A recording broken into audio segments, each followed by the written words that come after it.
Hello everyone, welcome back to our channel test of knowledge. Students, English question bank के solution की series में आज हम समझने वाले हैं 5th नंबर के एक्सटेट को, जो कि हमारी poem I think of beauty से लिया गया है। इसलिए वीडियो को एंड तक जरूर देखिएगा। चलिए वीडियो को शुरू करते हैं। सबसे पहले हम इन लाइंस को डिटेल में समझते हैं, इसके बाद हम इसके क्वेश्चंस और इसके आंसर्स को भी समझेंगे। And such too is the grandeur of the dooms. तो बच्चों, ये जो लाइन है इसका मतलब ये है कि और कयामत की ऐसी भव्यता है।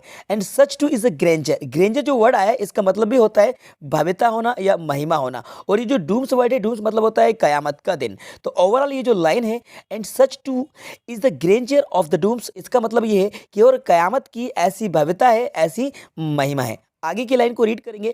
We have imagine for the mighty dead. तो देखिए, we have imagine for the mighty dead का मतलब होता है और हमने शक्तिशाली लोगों के लिए कल्पना की है। मतलब इमेजिन का मतलब ये होता है कल्पना करना, और ये जो माइटी डेड है, मतलब माइटी डेड का मतलब होता है शक्तिशाली मृत लोग, मतलब कि जो लोग मर चुके, जो लोग इस दुनिया को छोड़कर जा चुके हैं। तो we have imagine for the mighty dead, हमने शक्तिशाली मृत लोगों की कल्पना की है। ठीक है। All lovely tales that we have heard or read. तो ऑल लवली टेल्स, तो यहाँ पर देखिए ये जो वर्ड आया है टेल्स, तो टेल्स का मतलब होता है स्टोरीज। क्या होता है? स्टोरीज होता है, मतलब कहानी, किस्से, इसको हम कहते हैं टेल्स। ठीक है। तो all lovely tales that we have heard or read, मतलब कि सभी प्यारे किस्से जो हमने सुने हैं या फिर हमने पढ़े हैं। वी हैव रेड मतलब we have heard or read, तो सभी प्यारे किस्से मतलब कि कहानियाँ, किस्से जो हमने या तो सुने हैं या फिर हमने उनको पढ़ा है। An endless fountain of immortal drink. तो an endless fountain of immortal drink, तो पहले मैं आपको मीनिंग बता देता हूँ। ये जो इमॉर्टल वर्ड आता है, इमॉर्टल का मतलब होता है अमर। ठीक है। मतलब कि जो कभी ना मरे उसको कहते हैं अमर। और ये जो ड्रिंक है, ड्रिंक हम पेय के लिए मतलब कि शराब के लिए यूज करेंगे। फाउंटेन मतलब होता है फव्वारा। एंडलेस मतलब होता है अंतहीन। तो ओवरऑल ये जो लाइन है, an endless fountain of immortal drink, इसका मतलब ये है कि अमर का पेय या फिर इसको शराब कह सकते हैं कि अंतहीन फव्वारा।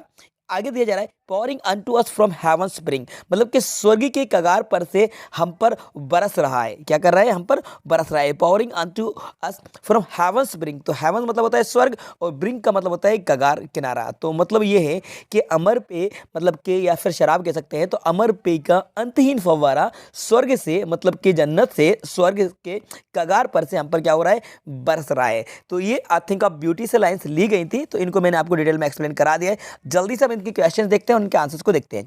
देखिए हमारा दोस्तों, मुझे पता है आप सब परेशान हो।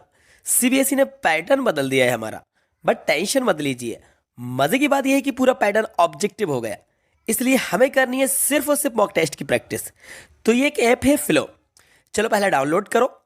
अब आपको इस प्रैक्टिस सेक्शन में जाना है और सारे सब्जेक्ट्स की क्लास 12 और क्लास 10 दोनों ही के स्टूडेंट्स के लिए ये एक बनी हुई है, पूरे एग्जाम इन्वायरमेंट की फीलिंग के साथ। इस मॉक पेपर में टाइमर भी लगा हुआ है, तो आपको टेस्ट के एंड पर पता चल जाएगा कि कौन सा सवाल आपने सही किया और कौन सा गलत। हर टेस्ट की अपनी रिपोर्ट जनरेट होती है। दूसरी और ज्यादा इंपॉर्टेंट बात, जिस भी क्वेश्चन में आपको प्रॉब्लम हुई उससे इमीडिएटली आप इस ऐप पर एक्सपर्ट ट्यूटर से पूछ सकते हो, और 60 सेकंड्स के अंदर एक ट्यूटर आपके साथ लाइव कनेक्ट हो जाएगा और आप अपना कंसेप्ट क्लियर कर लो। अभी इंस्टॉल करो और इस बार बोर्ड में आप 100% स्कोर टारगेट करोगे। हमारा फर्स्ट क्वेश्चन है, name the poem and the poet. तो बच्चों, ये जो एक्सट्रैक्ट लिया गया है, ये जो पोएम है आई थिंक ऑफ ब्यूटी से लिया गया है। आई थिंक ऑफ ब्यूटी, और इसके जो पोइट है वो है जॉन कीट्स। ठीक है। तो याद रखिएगा, आई थिंक ऑफ ब्यूटी से ये लाइंस को लिया गया है, जॉन कीट्स इसके पोइट है। क्वेश्चन हमारा सेकंड है, what is the effect of this immortal drink on us. तो इमोर्टल ड्रिंक मतलब कि अमर पेय का प्याला जो है, तो अमर what is the effect of this immortal drink, तो इस इमोर्टल ड्रिंक का क्या इफेक्ट होता है हमारे ऊपर। ठीक है। तो ये जो सेकंड नंबर का क्वेश्चन है, इसका राइट आंसर होगा बच्चों बी वाला, gives immense Joy and pleasure, मतलब कि ये हमें इमेंस जॉय और प्लेजर देता है, कि हमें खुशी देता है, हमें आनंद देता है। तो राइट आंसर होगा हमारा बी वाला। ठीक है। बात करते हैं थर्ड नंबर की क्वेश्चन। देखिए हमारा थर्ड नंबर क्वेश्चन है, right the words from the extract which mean, तो स्टोरीज मैग्निफिसेंस। ठीक है। तो इसका आपको मीनिंग बताना है। देखिए अभी मैंने आपको बताया था, ये जो स्टोरीज है, तो स्टोरीज मतलब होता है टेल्स, जो कि इस पोएम में भी आया था। स्टोरीज मतलब टेल्स, कहानी, किस्से। और मैग्निफिसेंस जो वर्ड आया, इसका मतलब होता है ग्रेंजर। ठीक है। ग्रेंजर जो यहाँ पर ये वर्ड आया हुआ है ना, जिसको हम कहते हैं भव्यता या फिर महिमा, तो या मैग्निफिसेंस इसका मतलब होगा ग्रेंजर, मतलब भव्यता या फिर महिमा। ओके, तो इस तरह से हमने 5th नंबर के एक्सटेट को डिटेल में समझ लिया। आई होप ये एक्सटेट आपको समझ में आ गया होगा, सारी आपके डाउट्स क्लियर होंगे। तो इस वीडियो को लाइक कर दीजिएगा, अपने सारे दोस्तों को ज़्यादा से ज़्यादा शेयर कर दीजिएगा, और यदि चैनल पर नए तो चैनल को सब्सक्राइब कर लीजिएगा। Thanks for watching.